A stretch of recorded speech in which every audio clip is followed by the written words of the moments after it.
Alumnos de Doctrinas Políticas 2, lo digo así genéricamente, eh, porque un poquito a propósito, y no es por llevar la contraria, pero ahora, como se insiste mucho en decir alumnos y alumnas, ¿no? Yo quiero volver a la forma clásica de llamar en general a todos los que forman parte de los grupos 14 y 15 de doctrinas políticas. Yo les prometí, he querido inclusive hacer un video en el sitio en donde el otro personaje, eh, después de Guillén de Lampard,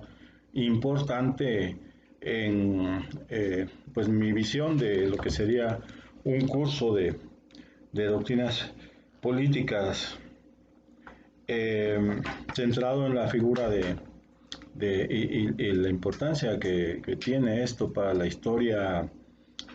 colonial de México, centrado en la persona de Guillén de Amparo. Pues, y que el otro personaje muy ligado con él, que de hecho, de acuerdo con los videos que tuve oportunidad de hacer, pues constituyeron un grupo, formaban parte de un grupo, ¿no? O al menos de un dueto, podríamos decir, en que el término refiere o hace pensar en algo musical, constituyeron un dueto que vino a Nueva España, eh, apoyado por el conde duque de Olivares. Por eso también creo que se justifica hablar de un grupo, aunque no todos hayan venido a Nueva España, más o menos hacia 1640, por esas fechas, ¿no? Pues hayan venido también con el consentimiento del monarca español para hacer una supervisión del virreinato. Y entonces estuvieron estrechamente vinculados, aunque uno haya sido, me estoy refiriendo al personaje pues lo he, digamos, como propuesto como alguien ligado a la corriente monarcómaca, y por lo tanto he propuesto su revalorización a partir de las investigaciones que han hecho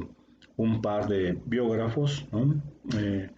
Fabio Troncarelli y Andrea Martínez Barax, que bueno, muestra que en realidad sí hay elementos suficientes para poder afirmar su condición de miembro o participante de una corriente como la de los monarcómacos, ¿no? O tiranicidas, o también llamados a veces regicidas, ¿no? Bueno, y que en ese sentido, eh, pues esa relación de Guillén de Lampard con Palafox, que es el otro personaje al cual Guillén de Lampard estuvo ligado estrechamente, y ahora la investigación reciente lo ha podido probar, o por lo menos ha presentado los eh, indicios de esa estrecha relación, o los elementos probatorios de esa estrecha relación, en este plan que traían de pues también contrarrestar la nefasta influencia que estaba ejerciendo un grupo de un bando de portugueses, ¿no? Eh, pues que precisamente en el marco de una relación compleja con España, y en un marco geopolítico, pues también trataban de quizá provocar una separación entre Portugal y España, que habían estado separados y en algún momento unidos, ¿no? Y que para eso también se conformó esa especie de alianza, o ese grupo que vino a México también a supervisar, eh, o ver cómo es que estaba funcionando el virreinato, y para proporcionarle elementos tal vez a la monarquía de la metrópoli, pues para llevar a cabo acciones contra la corrupción, ¿no? Bueno, y que entonces ambos personajes, Guillén de Lampard y Palafox, pues tuvieron mucha relación, aunque uno ni siquiera haya traído um, digamos, una autorización muy grande para actuar, vino como casi como eh, agente del rey, lo dije en algunos de los videos. No era muy abierta su participación oficial, digamos, en actividades políticas en España, y en cambio Palafox, pues, fue obispo, fue arzobispo de México, fue obispo de Puebla. En Puebla es un personaje muy importante para la historia local, eh, un personaje además muy religioso, ¿no? Pero que algunos olvidan que también, aunque por poco tiempo, fue el virrey de Nueva España, precisamente a partir de una serie de acciones, incluyendo golpes de Estado, ¿no? En que tanto Guillén de Lampard como Palafox se vieron comprometidos. Esa faceta de Palafox no es tan realzada, pero bueno, las investigaciones que se han hecho recientemente, y no nada más la de estos dos mexicanólogos, dijéramos, eh, han mostrado pues que efectivamente hubo todo eso, sino autores de otra procedencia han hablado de esta circunstancia de esta historia no muy conocida. Bueno, todo esto que les estoy diciendo es también pues para insistir, debido a la pandemia no he podido hacer un viaje a Puebla para que en los sitios en donde Palafox eh, estuvo, fue obispo y realizó una labor eh, clerical importante. Eh, bueno, y también cultural, porque pues justamente una de las cosas que muestran la importancia que tuvo su gestión como obispo en Puebla, pues una de las herencias es precisamente la famosa biblioteca palafoxiana que está en el centro de Puebla, ¿no? Pero digo, no he podido hacerlo y entonces pues hacer esa visita y hacer ese video en esos sitios, y me tengo que limitar entonces ahora por ejemplo, hablar del asunto bueno, de la estatua de Guillén de Lampard, que les he pedido que la visiten, que la ubiquen. Pueden hacer un recorrido incluso virtual, porque la estatua, que pudo haber sido la estatua, porque es una escultura que al parecer nunca se le pudo poner así en el lugar que tal vez se le tenía destinado originalmente, y no se le ha podido poner en otra parte. Entonces digamos, refundida en la parte de abajo del monumento del Ángel de la Independencia, ¿no? El monumento por excelencia a los insurgentes. Entonces, quiero insistir sobre eso para que ustedes vean la manera, pues, de ir de constatar. Ya no tienen que ir ahora a constatar. Además, en las circunstancias de la pandemia no es muy prudente, no es muy conveniente que anden saliendo con ese propósito, ¿no? Pero quiero insistir sobre eso porque justamente tengo aquí, se las voy a mostrar, un número de la revista Relatos de la Historia de México, una revista que publicó apenas hace algunos meses, no solo varios artículos interesantes, además relacionados con la esclavitud y el asunto, digamos, de los movimientos negros, ¿no? Porque se refiere al movimiento que hubo en los Estados Unidos,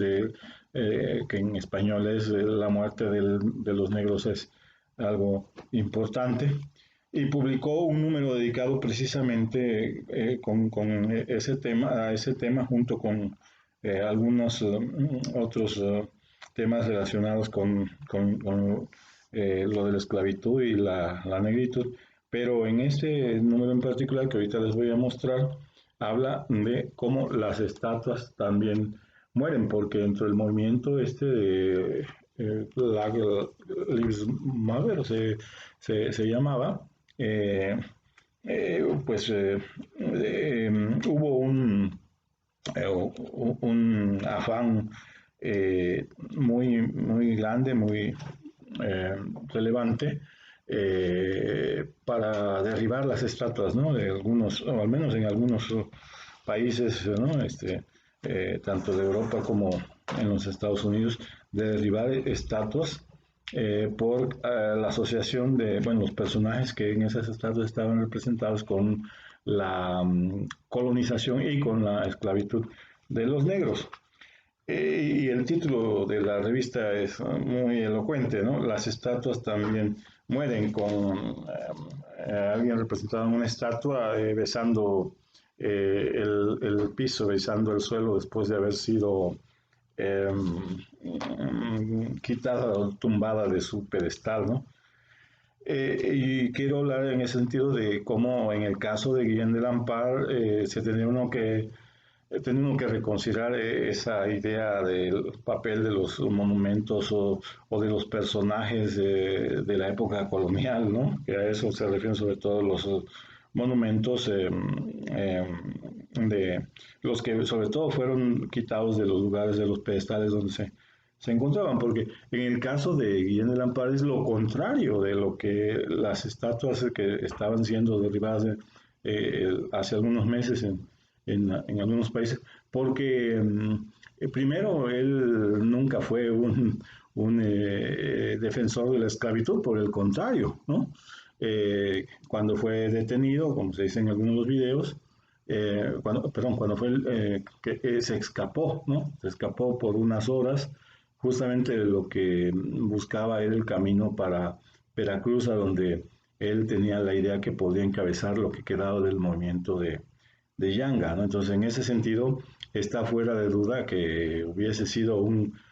emisario del colonialismo español, aunque haya venido originalmente en una comisión enviada por el monarca, pero justamente él como monarcúmaco se rebeló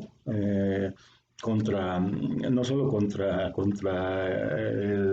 el tirano que podía ser eventualmente el rey de España, sino que se rebeló también contra la dominación colonial. Sufrió él una transformación aquí en México que le llevó a adoptar esas posturas más radicales que las propias sostenidas por los monarcómacos. Bueno, yo aprovecho entonces este número dedicado a que se llama Las estatuas también mueren, un reportaje, pues para hablar de cómo en el caso de Guillén Ampar, pues ahí no solo había que quitar la estatua, sino que había que ponerlo, había que instalar, lo contrario de lo que fue este movimiento consistente en quitar las estatuas de los lugares en donde estaban, o definitivamente quitarlas absolutamente, ¿no? Haciendo con ello simbólicamente una crítica al colonialismo, al racismo, ¿no? También asociado con el colonialismo, de lo que desde luego, pues también hay otras expresiones y hay otras consideraciones que habría que hacer, que no tienen que ver nada más con lo de las estatuas, sino que son cuestiones así que en términos de eh, pues digamos, las doctrinas políticas, pues tal vez se tengan que reducir a una sola línea de análisis o referirse a los temas pertinentes de nuestra materia, pero hay mucha tela de donde cortar, ¿no? Y no quisiera yo eh, que entráramos en tantos puntos, ¿no? Que se podrían considerar, porque lo que yo solo quiero resaltar es la pertinencia de esta situación de lo de las estatuas, esta cuestión de las estatuas, por lo injusto que es el hecho de que la estatua de Guillén de Lampar pues haya sido, digamos, arrumbada, ¿no? Esa sería la expresión coloquial, arrumbada en la parte de abajo del monumento de la independencia y que, pues más bien debería de estar, como digo, a la vista, ¿no? Bueno, y también, pues con esto quiero eh, eh, referirme a que pues quizá en los videos y en los estudios que se han hecho sobre Guillén de Lampar, también la figura y la importancia de Palafox está un poquito desdibujada, no tomada en toda la importancia que quizá se debiera conceder. Y por eso estoy así como invitándolos a que pues continúen indagando sobre este personaje tan importante. Lamentablemente se le ha visto nada más por el lado de su papel como religioso e incluso ha sido quizá tomado hasta como bandera por algunas corrientes muy, pues muy religiosas, ¿no? Como símbolo eh, de una pues, forma de catolicismo que pues tal vez no sea la que a lo mejor el propio Palafox digamos encarnó, ¿no? Y, y bueno, por otra parte, pues sí, Palafox es todo un personaje muy controversial. En los videos les recuerdo su confrontación con los jesuitas. Él no estaba muy de acuerdo con la forma en que los jesuitas concebían la evangelización en el Oriente, ¿no? Que es, creo, lo que finalmente pesó mucho para pues esa confrontación que luego le llevó a Palafox a ser repudiado por los jesuitas y que no haya alcanzado la canonización en Roma, ¿no? Que no haya podido ser un santo, ¿no? Pero Palafox tiene varias facetas y lo que es interesante es que pues nosotros estamos viendo a través de las investigaciones de Troncarelli y de André Martínez Larax la estrecha relación que tuvieron que tuvo con Guillén de Lampar, aunque es muy probable que Palafox no haya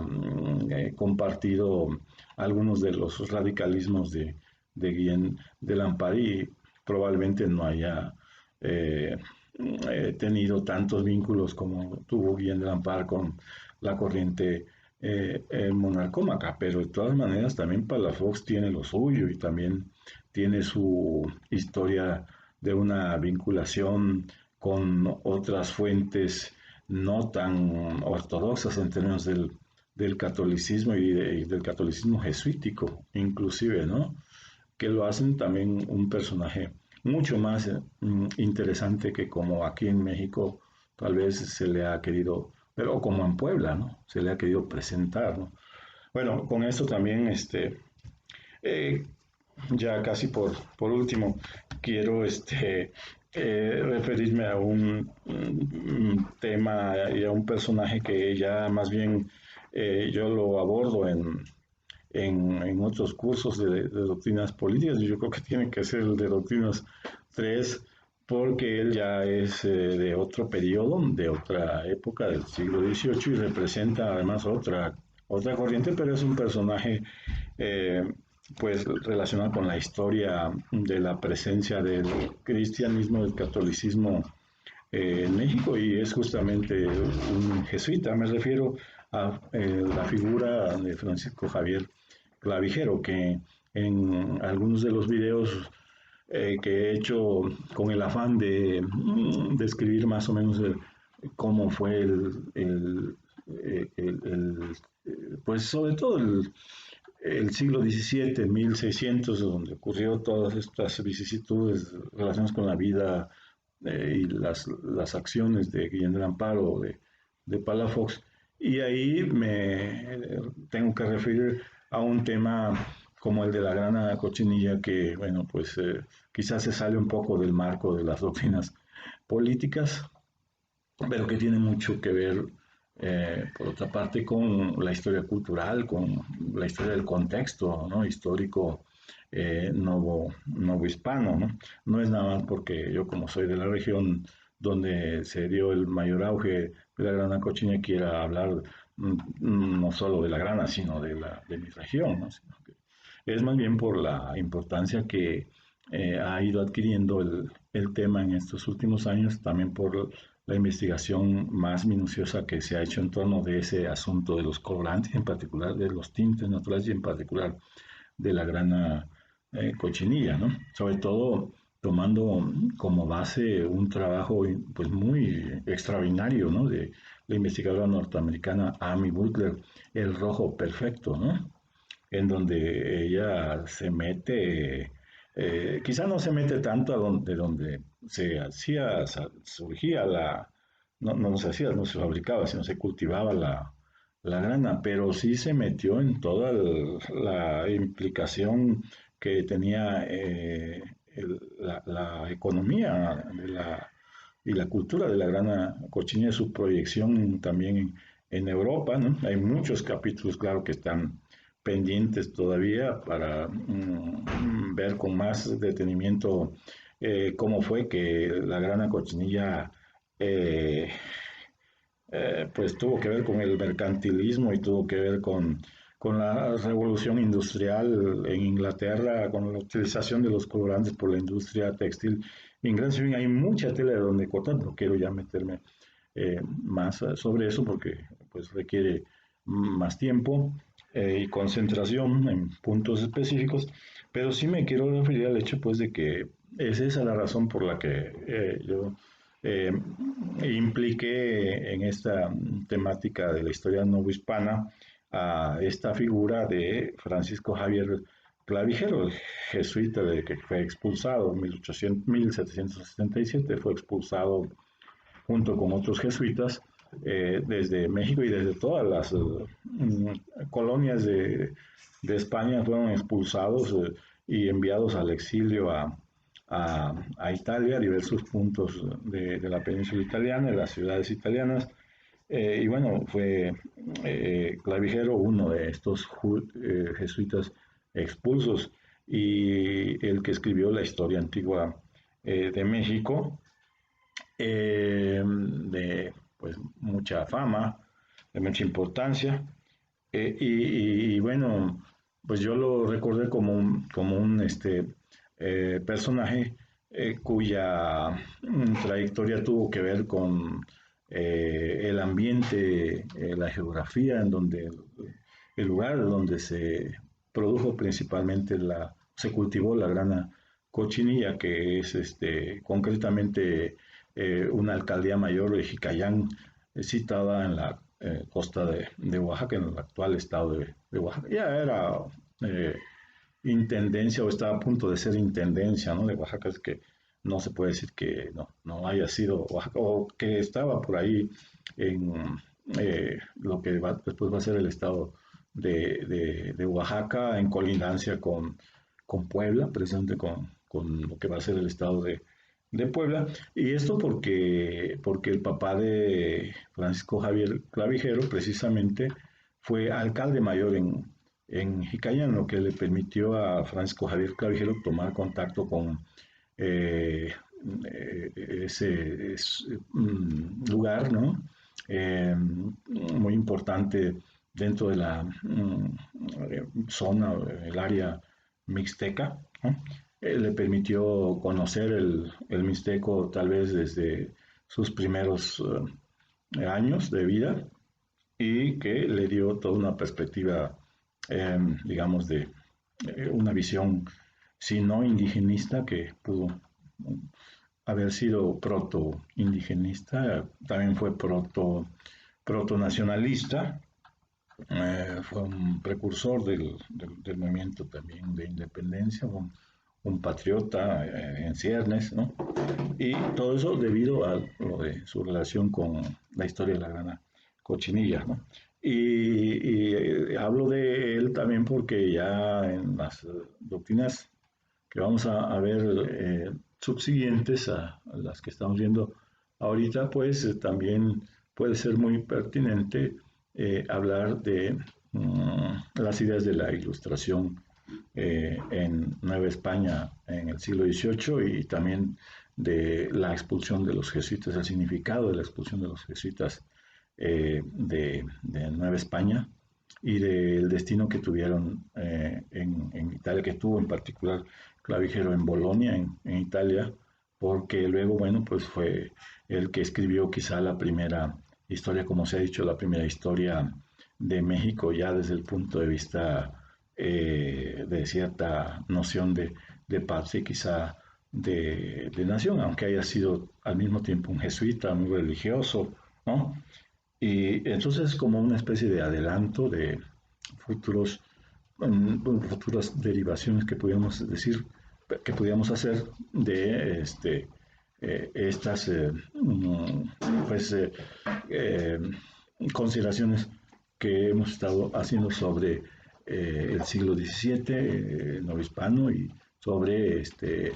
Guillén de Lampar y Juan de Palafox y Mendoza, que, repito, no solo fue un obispo, fue también el virrey de México, quizá debido a esta liga que él tenía con Guillén de Lampara, aunque Guillén de Lampara ha sido una víctima de un auto de fe de la Inquisición, ha terminado en la hoguera, ¿no? Y el otro, en cambio, pues fue regresado nada más a España a hacerse cargo de un obispado de menor importancia, seguramente que la que tenía el obispado de Puebla. Bueno, es simplemente una reflexión que estoy haciendo también para que ustedes tengan en cuenta este asunto de la importancia simbólica que tiene lo de las estatuas y de que Guillén de Lampar pues no solo no debe ser quitado de donde está, sino que debería de ser sacado de donde está y puesto como estatua y no, eh, no derribado como lo fueron algunas estatuas o representaciones, ¿no? De los personajes que simbolizaban la dominación colonial y algo contra los movimientos antirracistas, ¿no?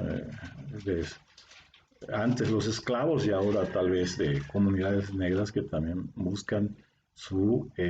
reconocimiento y su reivindicación después de mucho tiempo de estar olvidados, quizá no por personajes como Guillén de Lampar, que siempre los tuvo muy en cuenta, pero sí por otros, incluso movimientos, ¿no? En la revista misma se habla de un movimiento encabezado por Tavares en Acapulco que chocó con el movimiento de Morelos y bueno, Tavares fue fusilado, ¿no? Así es que tampoco las cosas por el lado del movimiento de independencia en lo que toca lo de las casas o lo de las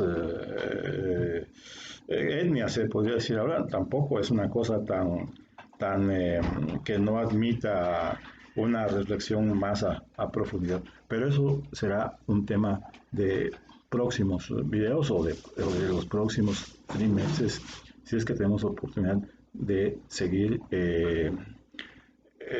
viéndonos, ¿no? Siguiendo los cursos de doctrinas políticas que todavía vengan a continuación. Muchas gracias.